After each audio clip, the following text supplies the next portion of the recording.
Hukum Keluarga kelas 3A ingin sedikit menyampaikan materi tentang hukum tata negara dari pertemuan 1 hingga pertemuan 7. Pertemuan 1 tentang bentuk dan pemerintahan. 1. Bentuk pemerintahan.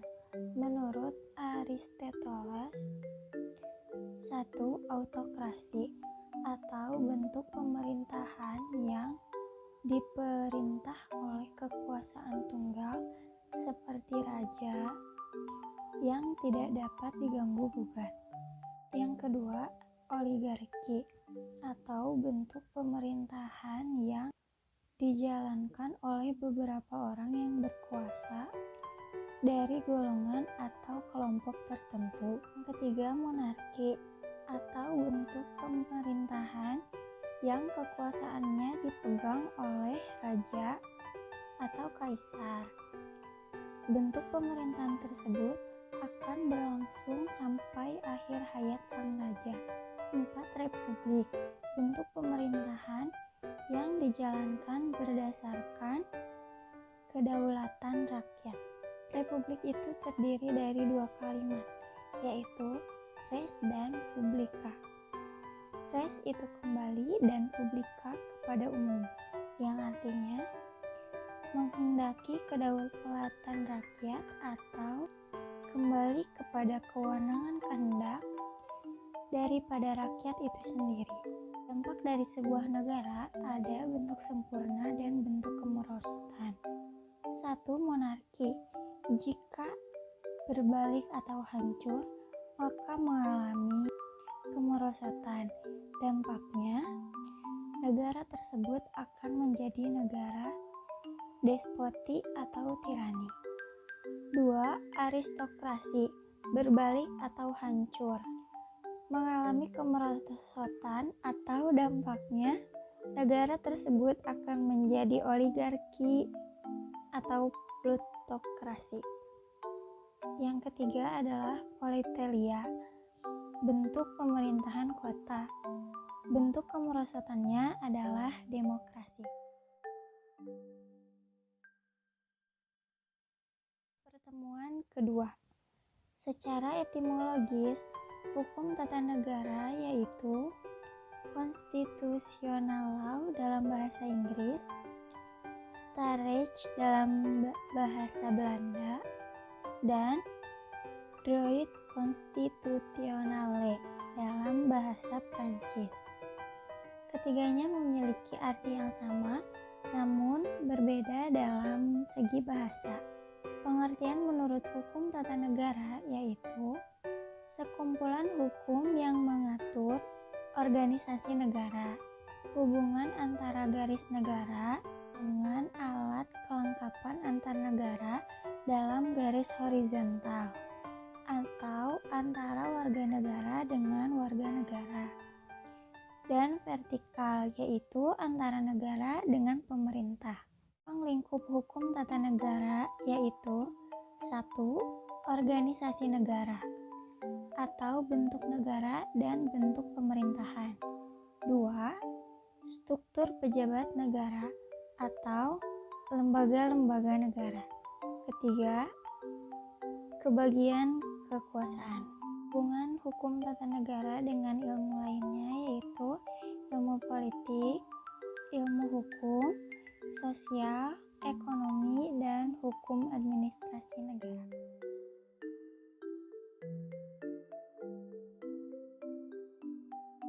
Pertemuan ketiga tentang asas-asas hukum tata negara dan bentuk negara. Asas-asas hukum negara.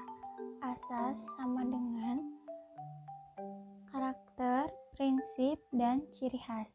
Negara adalah objeknya. Bentuk negara hukum. Formal. 1. Individualisme. 2. Negara. 3. Monopoli. Bentuk negara yang kedua ada material. 1. Ada kolektif. Yang kedua ada dominasi negara atau tidak memberi ruang bagi masyarakat negaranya. Yang ketiga ada welfare state atau negara penuh kesejahteraan. Sedangkan asas dibagi menjadi 3, yaitu asas negara kesatuan, asas negara hukum, dan asas negara demokrasi. Ada beberapa poin dalam asas negara kesatuan. 1. Desentralisasi. Desentralisasi adalah perlimpahan sebagian kewenangan negara terhadap pemerintahan daerah yang biasa disebut dengan otonomi daerah. 2. Dekonsentrasi. Dekonsentrasi adalah penyelenggaraan urusan pemerintahan pusat yang dilimpahkan ke daerah. Poin-poin asas demokrasi atau kedaulatan rakyat. 1. Penyelenggara kekuasaan berasal dari rakyat. 2. Penyelenggaraan kekuasaan berdasarkan dengan tanggung jawab. 3. Adanya partisipasi langsung atau tidak langsung. 4. Rotasi kekuasaan. 5. Pemilu. Dan terakhir, kebebasan dijadikan hak-hak dasar manusia.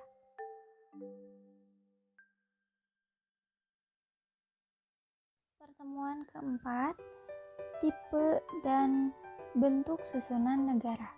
Negara dibagi 2, yaitu negara bagian dan negara kesatuan. Negara kesatuan bisa bersifat 1. Vertikal manajemen, lebih berpusat dan menganut sistem kerajaan. 2. Sentral representatif, terpusat ke negara-negara lain. Negara bagian. 1. Perasaan sebangsa antara kesatuan-kesatuan politik yang membentuk federasi. 2. Keinginan yang membentuk ikatan terbatas. Perbedaannya, negara kesatuan bersifat sentralistik, sedangkan negara bagian lebih desentralistik. Pertemuan 5. Bentuk dan sistem pemerintahan. Menurut Aristoteles, bentuk pemerintahan itu dibagi menjadi 4, yaitu autokrasi, oligarki, monarki, dan republik.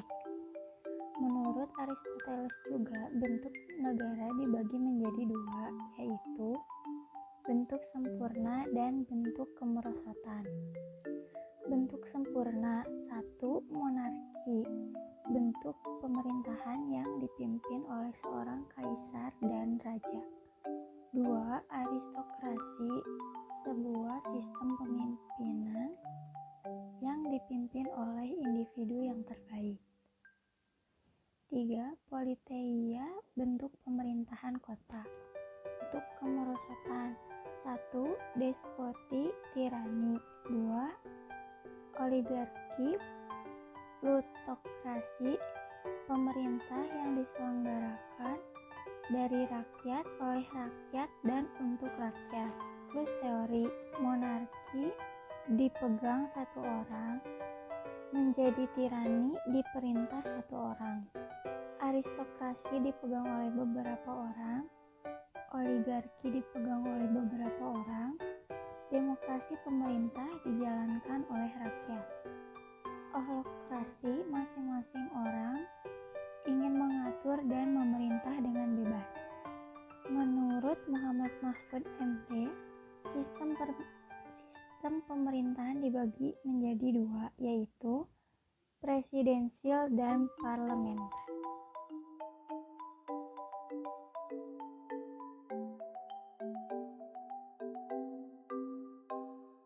Pertemuan 6. Negara autokrasi dan demokrasi modern.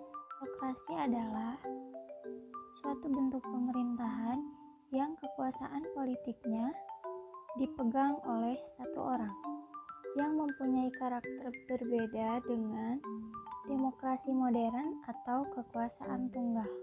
Sistem partai atau partai tunggal, atau hanya partai-partai besar yang ikut andil dalam penyelenggaraan negara tersebut. 2. Menghimpun kekuasaan sebesar mungkin pada tangan negara atau karena mereka paling berkuasa. 3. Penentuan wakil rakyat masih dominan oleh penguasa. 4. Eksekutif dominan. 5. Organisme yang dianggap sebagai suatu kesatuan yang mempunyai dasar-dasar hidup serta kehidupan serta kepribadian sendiri. Yang menganut negara autokrasi adalah fasisme Italia, Nazisme Jerman, dan komunisme Uni Soviet. Demokrasi modern adalah kebalikan dari autokrasi modern. 1. Sistem multipartai. 2. Penyelenggaraan kekuasaan rakyat. 3. Rakyat mempunyai kendali penuh. 4. Undang-undang dominan. 5. Kumpulan atau kesatuan daripada individu. Demokrasi modern memberikan keluasan kepada rakyat untuk penyelenggaraan negara. Yang menganut demokrasi modern adalah Indonesia.